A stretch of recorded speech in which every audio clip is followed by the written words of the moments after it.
9.11이 벌어진 지 20년이 됐습니다. 어제 이 교회 앞길에 오토바이가 한 30분 정도, 한 수백 대가 지나가는 그런 일이 있었습니다. 아마 9.11을 20주년을 기념하는 어떤 행사를 위해서 움직이는 것 같았습니다. 그래서 저 앞길로 다른 차들이 들어가지 못하게 한쪽으로 수백 대의 오토바이가 이렇게 지나가는 일이 있었습니다.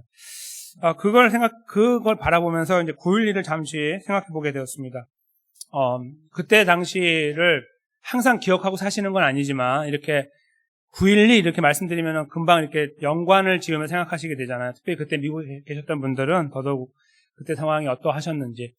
만약에 비즈니스를 그때 막 하고 계셨다면 잠깐 손을 멈추고 뉴스를 막 들여다보면서 세상에나 하셨던 그런 기억들이 있으실 수 있고, 가사 일을 하고 계셨다고 해도 TV를 보시면서 놀래서 깜짝 놀라실 수 있는 그런 시간들이었죠. 그 상황 속에 그 당사자로서 있던 사람들, 거의 10,000명 가까운 사람들이 이제 생명을 잃었는데, 그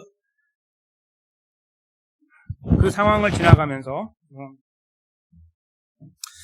목숨을 잃었던 분들이 여러 가지로 이제 그 메시지를 주고받은 일들이 있어서 이렇게 그 전화 메시지 같은 것도 있고요. 그래서 많이 기록에 남아있는 걸 보면 내가 얼마간 더 살지 모르지만 내가 여기 있는 이 나보다 몸이 불편한 사람을 저 아래까지 옮기고 가야 되기 때문에 내 앞길이 분명하지 않습니다를 말하고 거기서 목숨을 잃은 분도 계세요. 이제 한국 분이었고 크리스찬이었는데, 예를 들면 이제 그런 분들이 참 많으셨죠. 참 정직하고 올바르게 사시고 남을 위해 사셨던 분들이 목숨을 잃은 경우가 참 많아서 참 우리들의 마음이 불편합니다. 생각하면 생각할수록 아프고요. 근데 그분들의 연관되어 있는 가족분들은 얼마나 또 힘드실까요? 그렇죠? 그거를 평생 안고 살아가시잖아요. 저희 한국으로 치면 6.25 전쟁을 지나가셨던 어르신들이 그게 다 잊혀진 줄 아셨는데 어느 순간 비슷한 상황이 되면은 가슴을 막 애리게 하는 그런 살아있는 기억으로 다시 막 이렇게 부활하잖아요. 이제 그렇게 제가 이제 그런 증언들을 듣거든요. 어르신들을 통해서. 근데 그렇게 되는 트라우마로 머릿속에 박혀버리는 이런 것들이 되죠. 그래서 이런 어려운 시간을 지나가게 되면 마음에 품고 산다는 것이 굉장히 어렵다는 것을 알게 돼요. 당사자들도 힘드셨고 어려웠고 힘든 시간을 지나가시는 그 아픔이 있었지만 그 고통을 조금 더 길게 가지고 가시는 분들은 어쩌면 그분들을 사랑하셨던, 그렇죠? 그분들을 사랑하셨던 가족이나 친구나 친척 이런 분들이 아닐까 생각합니다. 아마 많은 분들이 혹시 저희 가운데 계신지 모르겠지만 그렇게 누구나 한 분이라도 계신다면 굉장히 마음이 한쪽이 저려오는 그런 아픔을 지금 느끼실 것입니다. 제가 이런 말씀만 드려도 말이죠. 그런데 저희가 그러면 9.11 사건을 지나갔던 분들은 굉장히 힘든 시간을 지나갔고 6.25를 지나신 분들은 그것보다는 덜한 시간을 지나갔다라고 비교할 수 있을까요? 아니면 6.25나 9.11은 관계없지만 내가 어떤 어려운 일을 만났는데 그 시간을 지나가는 것이 그 두 가지 사건보다 나에게는 더 크다라고 말할 수 있을까요? 아니면 그 어떤 것보다 내가 경험하고 있는 지금 고통이 제일 크다라고 말할 수 있을까요? 한번 생각해 보십시오. 그 비교가 가능하다고 생각하십니까? 아니면 불가능하다고 생각하십니까? 저희는 거기에 분명한 대답을 하기가 어렵습니다. 왜냐하면 저희도 모르는 사이에 굉장히 우리 중심적으로 생각이 고정되어 있기 때문이에요. 그래서 다른 사람들이 분명히 아프고 힘든 시간을 지나갔을 것을 인정하고 싶지만 결정적인 순간에는 그래도 내 것이 더 힘들었다는 쪽에 더 우리의 손을 들으려고 할 수 있기 때문입니다. 어떠신가요? 지나오셨던 시간들 속에서 그런 경험들 또 아픔들을 지금 당장 기억해내신다면 9.12까지 그게 뭐 그렇게 대단합니까? 라고 말씀하실 수 있지 않으실까요? 저는 질문을 여쭤보는 것입니다. 그것이 틀렸다고 말씀드리는 것이 아니라 그렇게 말씀드리려고 여쭤보는 것입니다. 이 질문의 의도는 이겁니다. 저희도 모르는 사이에 팔이 안으로 굽고 있기 때문에 내가 지금 지나가고 있는 이 고통이 제일 크고 아니면 과거에 내가 경험한 어떤 일이 더 크다라고 생각하기가 쉽다는 거예요. 그래서 우리도 모르는 사이에요. 이 고통이라는 것은 이 세상 속에서 아주 정확하게 진단되기가 어려워요. 누구의 고통이 더 크다 이렇게 말하기가 어렵다는 거예요. 그 사실을 놓고 볼 때 그냥 다 자기께 커 보이기 때문에 그래요. 우리가 조금 10번, 10번 양보하고 100번 양보해서 내 옆에 있는 사람이 더 크다라고 한다 할지라도 내가 두 번째는 가야지 내 고통이 세 번째, 네 번째, 열 번째를 밀리는 것은 용납하지 못해요. 그 정도로 우리는 우리 중심적인 생각을 갖고 있습니다. 욥이 걸어왔던 걸음을 이제 저희가 여기다 대입을 한다면 더더욱 재밌는 스토리가 전개가 되죠. 9.11, 6.25, 그리고 나의 고통, 그리고 욥의 고통입니다. 어떤 분들은 이렇게 말씀하시는 경우가 있습니다. 그래도 우리가 욥보다는 덜하죠. 이렇게 우리가 그래도 다 잃어버리진 않았잖아요. 이렇게 이제 말씀하시면서 서로를 위로하시려고 하고 격려하시려고 할 수도 있습니다. 그 노력과 그 방법이 굉장히 아름답습니다. 그러나 절대적이지 않고 맹점을 갖고 있습니다. 구멍이 뻥 뚫려 있는 거죠. 욥과 우리를 비교하면서 욥은 더 컸는데 참았는데 우리도 참는 것이 마땅하지 않습니까? 라고 한다는 것이 성경적으로도 옳지 않고 첫째로, 그리고 실제로 우리에게 와닿는 것도 영향력이 떨어진다는 말씀입니다. 저희는 이런 질문들을 가지고 이런 생각들 속에서 조금 더 다른, 고통을 생각하는 기준이 다르고 판단하는 그 방법이 다르구나라는 이제 그런 생각들을 저희가 좀 머릿속에 가지시면서 이 말씀으로 들어가기 원하는데요. 오늘 말씀이 바로 그런 부분들을 저에게 보여주고 계시기 때문이에요. 즉, 욥의 고통을 바라보는 입장에서 욥 자신이 바라보고 생각하는 거 하나 있고요. 그 다음에 그것을 하나님의 편에서 바라보시는 입장, 그 두 가지가 오늘 본문 속에, 본문 주변에서 존재하고 있기 때문입니다. 그래서 오늘 제목처럼 차원이 다른 이 고통이라는 제목의 말씀을 저희가 왜 차원이 다르다고 표현했는지에 대한 의구심을 가지면서 말씀 속으로 들어갔으면 좋겠습니다.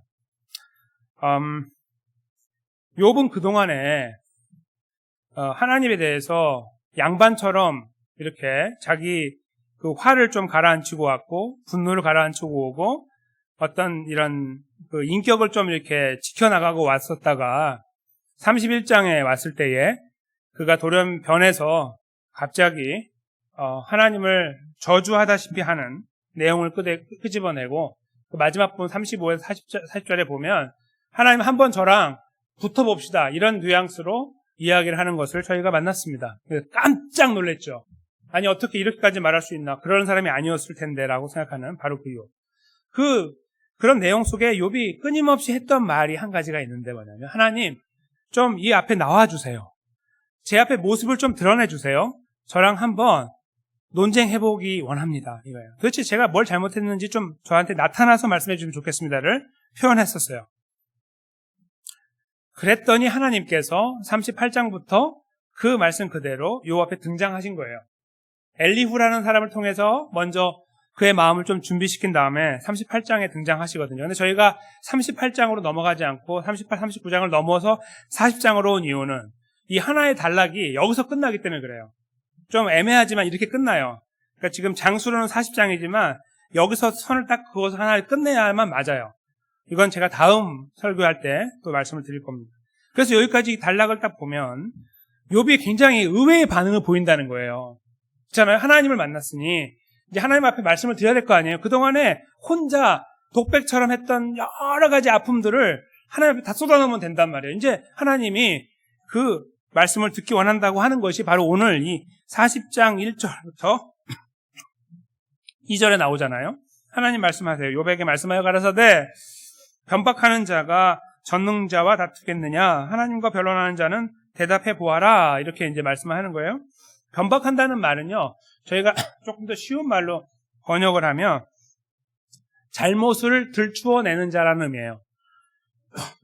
그러니까 잘못을 드러내는, 법정에서는 검사와 같은 존재예요. 죄를 드러내거나 잘못을 드러내는 존재. 그게 바로 여기 말하는 변박자라는 표현의 원래 의미입니다. 그러니까 그동안에 하나님께 대해서 좀 양반처럼 자기 존재를 지켜오다가 갑자기 돌변해가지고 너무 힘드니까 이제는 끝자락에서 갑자기 돌변해가지고 하나님을 향해서 쓴 말을 막 뽑아냈던 그거 있잖아요. 그걸 놓고서 하나님 말씀하시는 거예요. 그렇게 말했던 거, 변박했던 걸 놓고서 말씀하시는 거예요. 그렇게 말했는데 그래 이제 한번 대답해볼래? 이제 한번 이야기해볼래 제대로? 라고 이제 2절에 말씀하신 거예요. 그때 욥은 당연히 사실은 이랬습니다를 말하면 좋은데 4절부터 5절에 이어지는 이 짤박한 답변을 보세요. 나는 미천하오니 무엇이라 주께 대답하겠습니까? 손으로 내 입을 가릴 뿐입니다. 이렇게 말하더니 내가 한두 번은 말했지만 다시는 더하지도 않겠고 대답하지도 않겠습니다를 말하니. 아니 이렇게 갑자기 꼬리를 내리고 그동안에 혈기왕성하게 올라오더니 갑자기 수그러든 이유가 뭐냐 이거예요.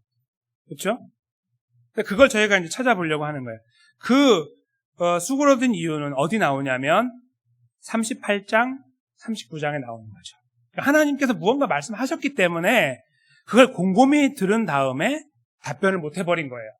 그래서 그 내용을 저희가 들추어 볼 필요가 있겠습니다. 그런데 전체를 다 들추어 볼 수 있는 시간이 없기 때문에 먼저 간략하게 말씀드리면 38장은 하나님께서 세상을 만드신 과정들을 나열하세요. 그거를 조금 더 이야기처럼 나열하세요. 어떻게 하나님께서 세상을 만들어 오셨고 그 만들어 오는 과정 속에 욥, 너는 도대체 어느 구석에 있었니? 그때에 하나님께서 세상을 만들어 오는 이런 과정 속에서 어떤 영향력을 행사해 봤니? 라는 질문을 던지는 과정들로 쫙 설명이 돼요. 39장은 이 세상에 움직여 나가는 모든 것들이 하나님께서 하고 계시는데 거기에 혹시라도 입김을 후 불어가지고 영향력을 행사해 봤니? 이런 식의 내용들로 가득 차 있습니다. 하나님께서 컨트롤하고 계시는 세상 안에 욥, 너는 도대체 어떤 자리를 점하고 역할을 했니? 이런 말씀이에요. 그렇지 못했다는 것을 이게 이 반어법으로 설명하고 계시는 것이죠. 네, 그렇게 내용이 38장과 39장에 기록되니 그 이야기를 듣고 난 욥이 입을 다물어 버린 거예요. 그러면 도대체 그 내용이 얼마나 위험이 있길래 이것을 입을 다물 정도로 그가 이렇게 하나님께 반응을 보이게 됐을까요? 그걸 저희가 좀 찾아보려고 그래요. 근데 많은 부분을 찾지 못하고 저는 한 부분을 집중해서 들여다보려고 하는데요. 그거는 저희가 읽은 이 본문 말고요. 38장에 있는 31절부터 33절을 읽고 나서 저희가 이제 생각을 해보려고 합니다. 그래서 오늘 이 텍스트 말고요. 지금 여기 스크린에 나와 있어요. 조금 내려가시면은 38장 38장 바로 그 위에 이 부분을 저희가 볼 건데요. 저희가 가지고 있는 성경은 개역판인데 이 개역판의 번역과 또 개역개정판도 마찬가지인데요. 말이 되게 어렵고 분명하지가 않아요. 죄송하지만. 그래서 저희가 원래는 성경을 바꾸려고 그랬잖아요. 근데 이제 조금 더 보수적인 그 쪽에서 성경을 번역한다는 말을 듣고 했는데 코비드 때문에 다 지금 밀렸어요. 그렇죠? 그래서 지금 못 바꿨는데 이거는 표준 새번역이라는 성경이에요. 이거는 이제 조금 이제 굳이 조금 구별하자면 약간 더 보수적이지 않은 어떤 그런 색채를 가진 쪽에서 번역이 됐기 때문에 저희가 사용하고 있지 않지만 굉장히 학문적으로 잘 번역이 됐어요. 그래서 저희가 읽으실 때 훨씬 더 많이 와닿으실 수 있거든요. 그래서 제가 일부러 이 부분은 표준 새 번역으로 가져왔어요. 여기 31절부터 있는데요. 그냥 뭐 읽으셔도 되고 그냥 눈으로 보셔도 됩니다. 제가 읽겠습니다. 내가 북두칠성의 별대를 한데 묶을 수 있으며 오리온 성좌를 묶은 띠를 풀 수 있느냐? 내가 철을 따라서 성좌들을 이끌어낼 수 있으며 큰 곰자리와 그 별대를 인도하여 낼 수 있느냐? 하늘을 다스리는 질서가 무엇인지 아느냐? 또 그런 법칙을 땅에 적용할 수 있느냐? 아멘. 바로 이 말씀입니다. 이 말씀을 하나님께서 욥에게 하셨어요. 그러니까 이제 창조 이야기를 하시면서 이 말씀을 하셨어요. 저는 이 모든 내용이 다 중요하지만 31절에만 집중을 하려고 합니다. 여기 나와 있는 이 표현에 보시면 북두칠성이라는 말이 나오고 오리온 성자라는 게 나오는데요. 북두칠성이라는 말은 지금으로부터 4,000년 전에 벌어진 이 욥이 일어난 이 사건 속에서 존재하지 않는 단어예요. 저런 말은 없어요. 아예 세상에. 북두칠성이 뭐야? 이런 말은 아예 없어요. 저게 뭔지 모르는 거예요. 저 말은 번역하면서 저렇게 번역을 한 거예요. 그래서 원래는 북두칠성이라고 번역하면 안 돼요. 그런데 이제 그 학자들이 연구해 하면서 볼 때에 이것은 아마도 그 북두칠성을 말하는 것일 거야라고 생각하여서 북두칠성으로 번역을 한 거예요.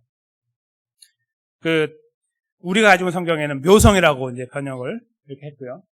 그리고 오리온 성자도 마찬가지로 저게 이 북두칠성, 이 오리온 성자 이런 말이 나온 거는 예수님 오시고 2세기, 그러니까 AD 2세기 정도부터 나오기 시작했어요. 그리스에서 만들었고, 이제 당시에 천문학이 뭐 미국 이런 거는 없었지만 그 어디에도 제대로 발달되지 않았을 때, 지금으로부터 5,000년에서 4,000년 전에 욥기가 기록되는 그 어라운드의 바벨론 지역에서 시작됐어요.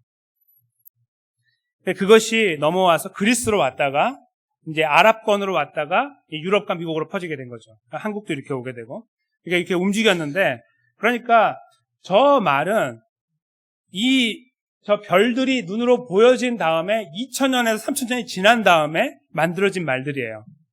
아시겠죠? 그러니까 저기 오리온 성자라는 말이나 북두칠성이라는 말은 존재하지 않는 말이에요. 욥이 지금 저게 뭔지 몰라요. 저런 말이 없어요. 당시에는 없는 거예요. 근데 저것을 왜 저렇게 번역했냐면, 첫째로 저희가 이해할 수 있도록 하기 위해서, 둘째로는 앞에 있는 북두칠성이라는 말은 조금 학자들마다 의견이 달라서 의심의 여지가 있어요. 그렇지만 오리온은 거의 대부분의 학자들이 동의를 해요. 오리온이라고. 오리온이 맞다라고 동의를 하기 때문에 제가 이제 오리온에 대해서 조금 더 말씀을 드리려고 합니다. 뭐 천문학 시간은 아니지만 되게 중요한 사실을 갖고 있기 때문에 말씀을 드리려고 하는데요. 이 오리온 성자에 대한 거 이제 저희가 잠깐 보면요.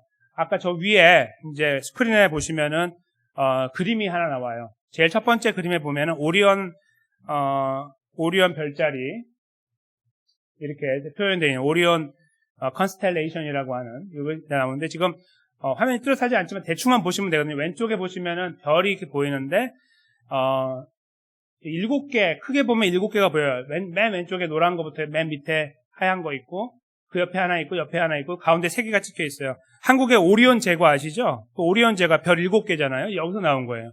그 오리온, 저 7개가 이제 보이는데, 눈으로도 보이죠. 육안으로도 밤에 보시면 분명하게 보여요. 특별히 겨울이 되면 더 많이 잘 보이는데, 저 7개가 이렇게 오리온 별자리라고 부르거든요. 근데 저 오리온 별자리를 제가 이제 아주 예전에 알게 됐어요. 그런데 이제 제가 성경을 연구하는 사람이 되면서 별자리에 대해서나 특별히 우주에 대한 것들을 많이 관심을 갖고 보거든요. 왜냐하면 이 두 가지가 서로 양립을 해야 되거든요. 그렇죠? 우주는 우주대로 크고 하나님은 하나님 따로 계시면 안 돼요. 그러면 하나님 믿을 필요 없는 거예요. 왜 믿어요? 믿을 필요 없죠. 하나님이 모든 것을 통치하셔야만 믿을 수 있는 거예요. 그렇죠? 그래서 제가 계속해서 그 연구를 하고 글들을 읽으려고 하고 노력을 하고 있는데요. 왜냐하면 성경에서 답변을 함께 가지고 가야 되니까, 함께 같이 가야 되기 때문에 그래요.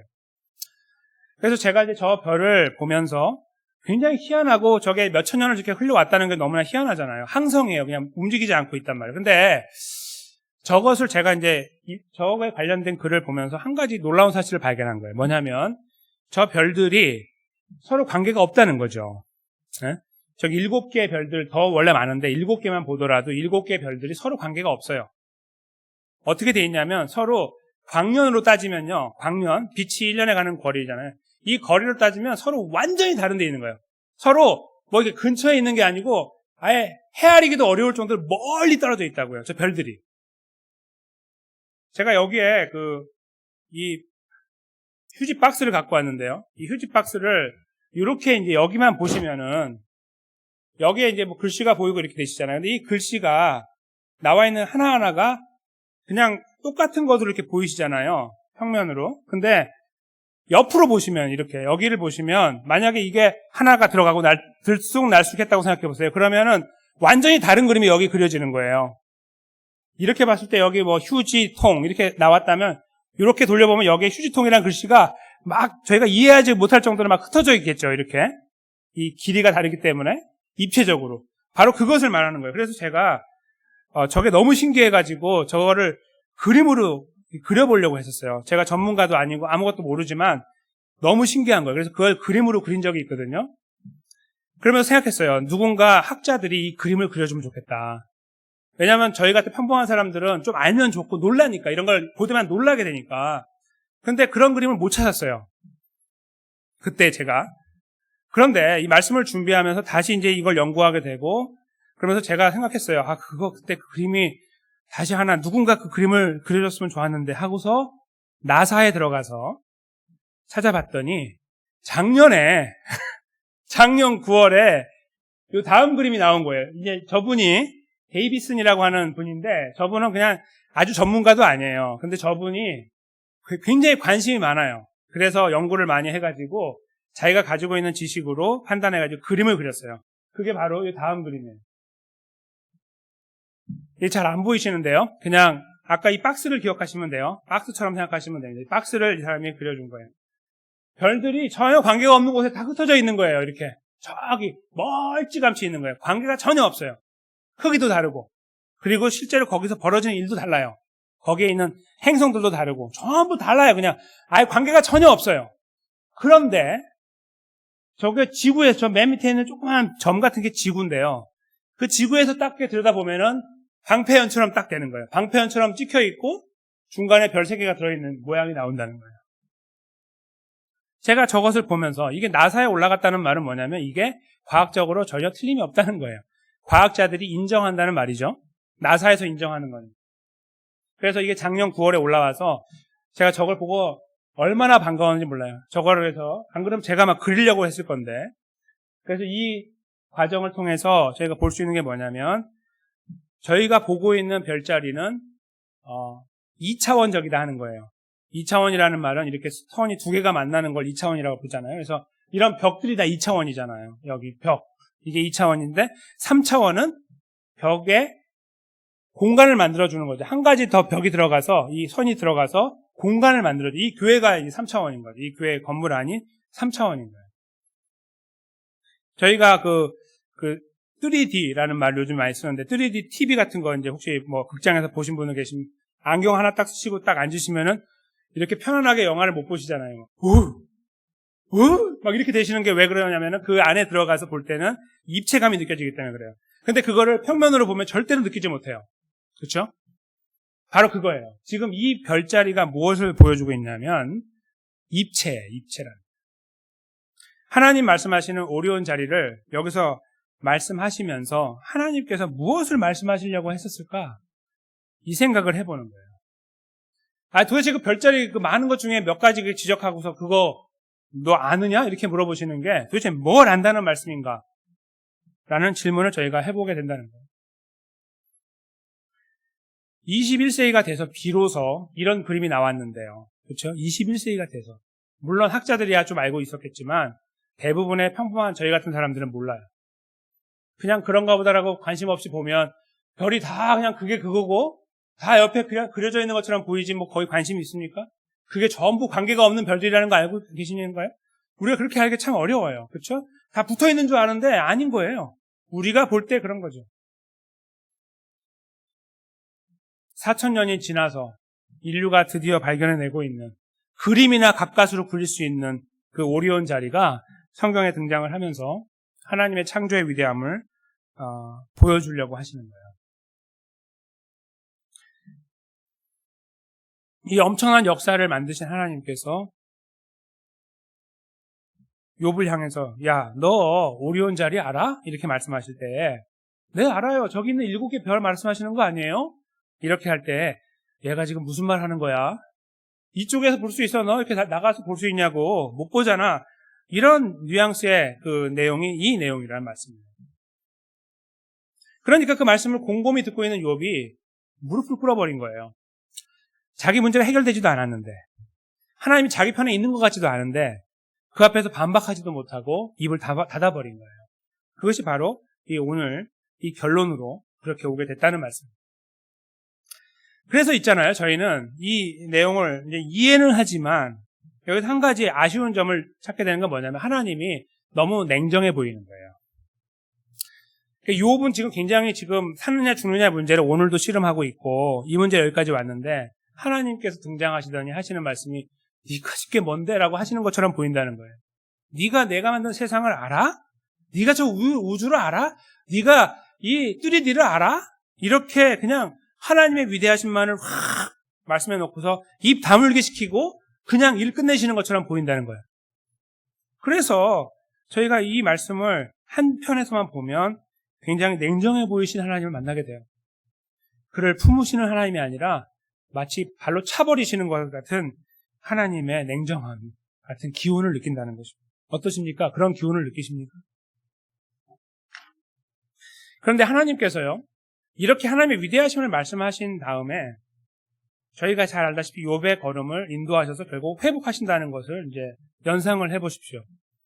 그러면 하나님께서 여기서 비웃고 있거나 그를 멸시하고 있는 것이 아니라 그의 그 고통과 아픔에 함께하고 계시며 이런 말씀을 하시지만 비록 그와 함께 걸어가고 계신다는 것을 나중에 알게 돼요.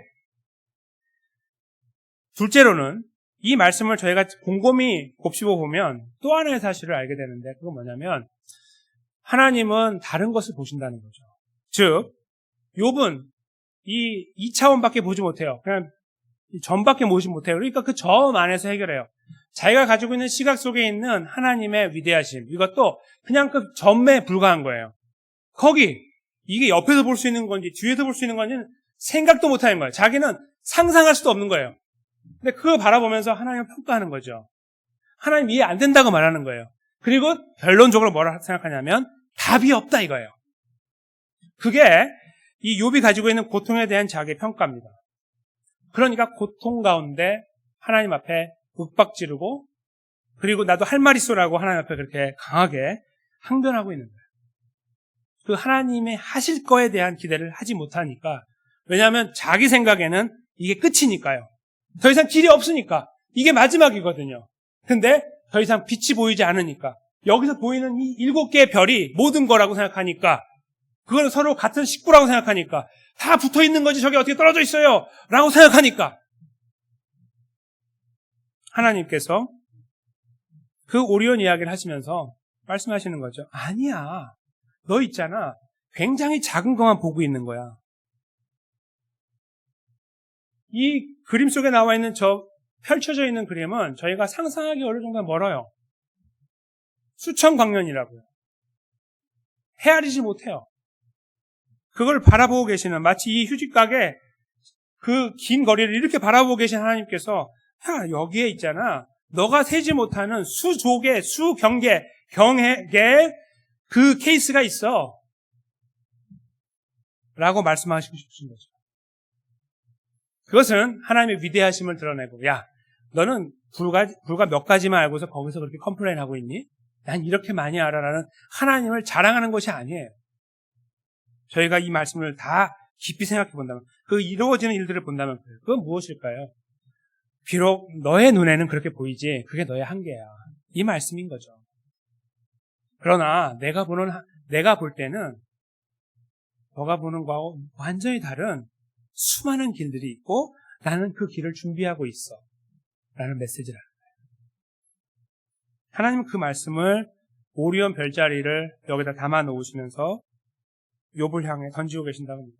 욥은 이 말씀을 들으면서 그거 3D 말씀하시는 거군요. 절대로 생각하지 못하죠. 절대로.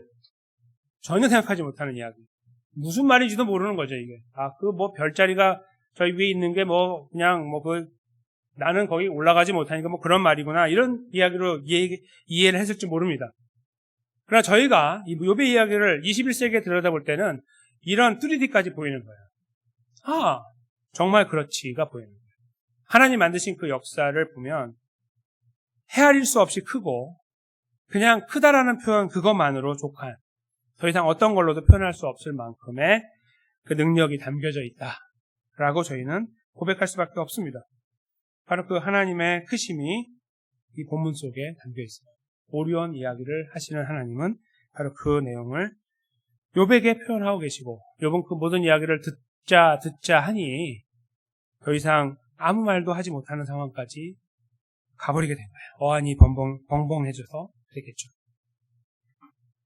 하나님은 그 과정을 지나가면서 저희들에게 크신 하나님을 보여주실 뿐만 아니라, 나 이렇게 크니 너 저리 가가 아니라, 나 이렇게 크니까 나에게 와, 나와 함께 가자, 그 문제 같이 갖고 가자를 말씀하고 계시는 거다. 우리는 다른 한편으로 그 메시지를 여기서 헤아려보게 되는 것입니다. 우리를 둘러싸고 있는 일들이 크고 작은 일들이 많이 있습니다. 그리고 그 일들 때문에 저희는 하나님 앞에 기도합니다. 그리고 때로는 하나님께서 기적처럼 우리가 기도한 것처럼 기도한 그대로 응답해 주시는 경우가 참 많습니다. 이렇게 기도했는데 안 될 것 같은데 갑자기 확 상황을 뒤집으시더니 일을 되게 하시는 일들 경험해보지 않으셨습니까? 네, 그런 일들이 저희 안에 일어납니다. 다 망한 건 줄 알았는데 그렇지 않은 일도 발생합니다. 그러나 또 꼭 그런 것만은 아니죠. 저희가 살아가면서 원했던 방법과 다르게 일들이 뒤틀어지고 뭉개지고 망가진 것처럼 보일 때도 있어요. 그래서 거기서 하나님의 살아계심을 경험하지 못했다라고 하소연할 수도 있습니다. 그러나 오늘 본문은 이렇게 말씀하시는 거예요. 그러한 경험들이 어떠한 것이건 간에, 어떠한 형태로, 어떠한 때에, 어떠한 모양으로, 어떠한 방법으로, 어떻게 진행되어서 나타났건 간에 하나님의 크심이 우리를 통치하고 계시고 우리의 걸음을 인도하고 계시고 그 고난의 걸음, 고통의 시간 속에 함께하고 계시며 걸음을 책임지고 인도하고 계신다는 사실, 그것을 믿으라고 말씀하고 계시는 겁니다. 그리고 그 이야기의 배경에 오리온 자리가 있는 겁니다. 지금도 헤아리기 어려운 저 큰 별자리를 만드신 하나님은 우리에게 그 7개의 별을 보여주시면서 이건 내가 만든 별인데 나는 이쪽에서도 이 별을 보고 통치하고 있다, 우주를 통치하고 있다고 말씀하실 때에 우리가 입을 벌려서 하나님 정말 위대합니다를 고백할 뿐만 아니라 내가 지금 힘들어하는 이 문제를 그래서 하나님께 맡겨야 되는구나를 동시에 저희가 알게 된다는 것입니다. 아까 서두에 말씀드린 것을 잠깐 기억해 보십시오. 9.11, 6.25, 또 우리 개인의 고난들, 지금 우리가 지나가고 있는 고통의 문제들, 이런 것들을 저희가 이렇게 다 한데 모아놓고서 비교를 한다면 쉽게 비교가 되지 않을 뿐만 아니라 동시에 우리는 팔이 안으로 굽는 존재이기 때문에 어쨌거나 내 것이 제일 커 보일 수밖에 없지 않을까라는 그런 의구심을 제가 자아내 드렸는데 그거 한번 가지고 이제 이 생각을 여기 말씀 속에 한번 들어와 보십시오. 지금 욥은 자기가 지나가고 있는 고통이 이제 소위 제일 큰 고통이에요. 그렇죠? 왜냐하면 이해하지 못하고 첫째 자기는 잘 사는 줄 알았는데 이게 왔으니까 하나님이 속 시원하게 답을 안 해주시니까 지금조차도 그렇죠? 너 사실은 내가 그냥 한 거야 이렇게 말씀하셔야 되잖아요 원래. 근데 그 말씀 안 하시니까 지금 이해가 안 되는 그 수많은 일들 속에서 친구들의 너 잘못한 거 없니 돌아봐라 할 때 막 화만 나고 그렇죠? 그냥 그렇게 되어 왔어요. 자기 고통이 너무 커요. 이해할 수 없으니까. 그 욥이 저희들에게 등장한다면요. 저는 9.11을 지난 사람인데요. 저는 한국전쟁 6.25를 지난 사람입니다라고 말하는 것이 그 욥의 입 앞에서 제대로 설 수 있겠습니까? 욥은 뭐라고 하겠습니까? 그까짓 것 갖고 그러세요? 난 하루아침에 다 잃어버렸어요. 그런데 잘 생각해 보세요. 6.25 전쟁 지나신 분도 하루아침에 다 잃어버렸습니다. 그렇죠? 부모, 형제, 자매 다 잃어버리신 분들이 수없이 많으세요. 재산이고 뭐고 다 날아가 버리시고 거지를 시작하신 분이 수도 없이 많으시죠? 잘 생각해 보시면 비슷비슷해요. 욥만 대단한 게 아니고 다 비슷하다고요. 9.11도 마찬가지예요. 그리고 또 저희가 지나가는 삶도 어쩌면 비슷합니다. 다 잃어버리는 정도의 차이가 있을 수 있지만 우리가 아파하고 쓰라린 그 상처를 붙잡고 가고 있는 시간들은 똑같이 힘들 수 있는 거예요. 다른 말로 바꾸면 그런 하나하나조차도요. 저희가 이 차원을 제대로 정리를 못한다는 거예요. 무엇이 크고 무엇이 적은지를 정리하지 못할 정도로 우리가 제한되어 있는 존재라는 것을 저희가 그런 하나하나의 사건들을 이렇게 비교해보면 알게 되는 거예요. 다른 말로 바꿔드리면 오늘 욥이 경험하고 있는 바로 그 제한적인 부분들이 오늘도 우리들 삶 속에서 이루어지고 있다는 거예요. 마치 나의 이 고통의 문제를 나는 잘 판단하고 있고 나는 그것을 잘 대응하고 있고 그냥 나는 어렵지만 잘 가고 있어 이렇게 이야기하는 것조차가 사실은 굉장히 제한되어 있고 굉장히 편협되어 있는 그런 시각 속에서의 평가일 수 있다는 거예요. 다른 말로 하면 우리 스스로 우리를 위안하고 있는지 모른다는 거예요. 정확하지도 않은 것을 가지고 우리는 그냥 혼자 씨름하고 혼자 위안을 받고 거기서 업앤다운이 되면 조금 잘 되는 것 같고 그냥 괜찮아지는 것 같고 안 되면 또 힘들어지는 여기에서 계속 이루고 있는지 모른다는 거예요. 그 같은 그냥 정의되지 않고 정확하게 설명되지 않은 그 안에서 말이에요. 오늘 본문에서는요 이렇게 말씀하시는 거예요. 그런 정리되지 않은 것들을 다 가지고 다 싸가지고 하나님 앞에 가도록 우리를 인도하고 있는 거예요.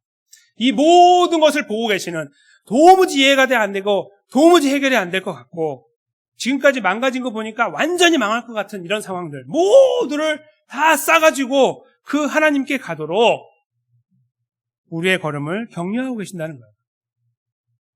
그냥 나 스스로도 이게 뭐가 뭔지도 모르겠고 뭐 이유도 모르고 어떻게 될지도 모르는 막 이런 것도 있잖아요. 그런 모든 것이 다 담겨 있어서 그냥 생각만 해도 지긋지긋하고 짜증이 나고 다 던져버리고 싶고 막 이런 것들 있잖아요. 그 속에 그냥 그렇게 파묻혀 있는 그걸 가지고 그대로 가는 거예요. 그 제한된 생각과 제한된 방법과 제한된 평가 속에서 아무것도 못할 것 같고 다 망해버릴 것 같은 바로 거기에서 뭔가 생각을 좀 정리하고 가는 게 아니고 내가 좀 생각이 정리됐으니까 주님께 좀 가볼까가 아니라 그 모습 그대로 가지고 하나님 앞에 모든 것을 정리하고 계시고 주관하고 계시고 질서를 잡고 계시고 인도해 나가시는 우리 하나님 아버지 앞에 이 세상의 주관자 하나님 아버지 앞에 나아가도록 이 말씀이 우리를 독려하고 계신다는 것입니다. 더더군다나 하나님께서는 그렇게 우리에게 말씀을 주신 이후에 욥을 회복하신 그 회복의 역사의 결정체가 되는 완전한 회복의 역사를 십자가에서 이루셨습니다. 예수님이 그래서 오셨습니다. 우리가 이렇게 헤매이고 뭐 제대로 정리되지 않은 평생을 이렇게 살아갈 수밖에 없는 그리고 그 끝자락에서 결국 죽음을 맞이하게 되는 이 궁극적인 고통의 자리에 있을 수밖에 없는 우리들에게 구원의 은혜를 베푸시기 위해서 바로 욥을 회복하고 구원하는 것처럼 그것의 결정체가 되는 진정한 구원을 이루시기 위해서 예수님을 이 땅에 보내주신 것입니다. 예수님이 이 땅에 오셔서 십자가에서 찢기시고 우리를 대신해서 그리고 부활하심으로 우리의 구원자의 자리에 등극하셨습니다. 견고하게 서셨고 그 누구든지 예수 그리스도의 이름을 믿는 자들에게 구원을 주시는 그 능력의 역사를 지금까지 이어오고 계십니다. 우리의 초이스가 아닌 하나님의 은혜로 저의 마음이 열리고 생각이 열려 예수 그리스도를 나의 주, 나의 하나님으로 고백하게 되었습니다. 그 구원의 시간들을 완성하여 주신 하나님께서 오늘 저희들에게 이 말씀을 통해서 말씀하시는 겁니다. 나와 네가 보는 것이 다르다. 너가 갖고 있는 그 한계 안에서 거기서 그렇게 좌절하고 절망하고 무릎 꿇지 말고 모든 것을 가능하게 여기까지 인도해온 나의 역사를 바라보고 무엇보다 너를 향해 이룬 예수님을 통한 구원을 바라보면서 그 사실 위에 서서 나를 의지하고 나의 인도함 앞에 모든 것을 내어 맡기도록 해라라는 격려의 말씀을 저희가 다시 한번 들으면서 이 오늘 말씀을 저희가 함께 맞춰야 되지 않을까 생각을 하는 것입니다. 제가 함께 읽으려고 준비한 말씀이 있습니다. 히브리서 말씀인데요. 제일 마지막에 있는 2장 18절 말씀 여기 앞에 화면에 적어드렸는데요. 이 말씀을 잘 보십시오. 당신께서 시험을 받아 고난을 당하셨다.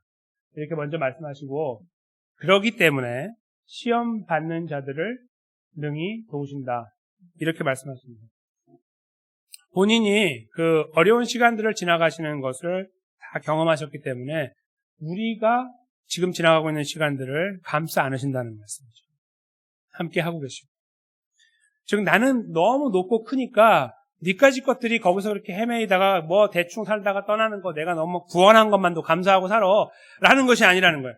그 걸음의 자리에 함께 하시며 그 아파하는 정도에 함께 동참하시고 무엇이 힘들고 무엇이 혼동되며 무엇이 우리를 찌르고 있으며 우리를 어렵게 만들고 있는지를 아시고 헤아리시기 원하시고 함께 하시기 원하시고 걸음을 계속 동행하기 원하신다는 거예요. 히브리서 2장 18절의 말씀에서 우리에게 주시는 오늘 말씀과 함께 저희가 기억해야 될 말씀이 되는 것입니다. 바로 그 하나님께서 우리의 아버지십니다. 우리의 힘든 부분들을 싸매고 함께 걷기 원하시는 바로 그 아버지 하나님께서 이 역사를 이루시고 세상을 만드셨고 우리의 걸음을 오늘도 인도하고 계시는 것입니다. 욥의 걸음을 회복하신 것처럼 우리의 걸음 하나님의 방법으로 하나님의 때에 회복해 나가실 때 우리가 하나님을 찬양하게 될 것입니다. 그것은 어쩌면 우리가 원하지 않는 방법으로 우리에게 주어질 수도 있을 것입니다만 우리가 그 안에서 하나님의 동행하심을 느낄 수 있다면 나를 케어하시고 나와 함께 아파하신다는 걸 느끼실 수 있다면 우리는 오늘을 걸어갈 힘을 바로 그 부분에서 얻게 될 것입니다. 우리가 원하는 그림이 그려졌기 때문이 아니라 하나님이 나를 케어하시고 나를 붙잡고 계신다는 사실을 여러 가지 각도에서 경험해 나갈 때 말이죠.